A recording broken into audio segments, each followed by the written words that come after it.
I have a question for Debbie. I'm just kidding. I applaud the fact that you've set. She's in the president's box. I applaud the fact that you've set a price above which you won't buy back your stock, but it seems, based on the trading of the stock since the announcement, that while it may have put a floor on the stock, it also may have put a ceiling on it slightly above 1.1 times book value. If so, this is obviously contrary to your desire to have the stock trade close to intrinsic value, which you've said is far higher than 1.1 times book. Have you considered being a little more flexible in the price at which you'd buy back your stock, depending on how well your business is going and what other opportunities are available? For example, I would have much preferred if you'd bought back $3.4 billion of your own stock at 1.15 times book value last quarter, rather than the stocks you bought of other companies. Yeah, so would I.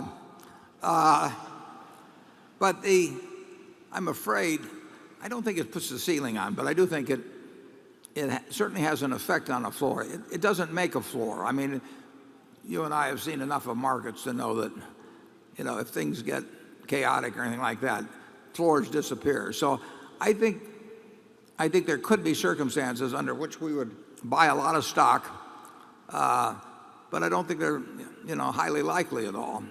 I think if we were at 115, and believe me, 115 would not be a crazy price. I don't think we'd probably buy a lot more stock. It might have the effect of the stock selling at, a little above that or even a lot above it, just like 110 can do the same thing. I do think it signals to a lot of people that they don't have much to lose if they buy it just slightly above the price we've named, and perhaps they've got a lot to gain. But I don't think it sets a ceiling, Whitney. When people feel differently in markets, it could sell at a much different price.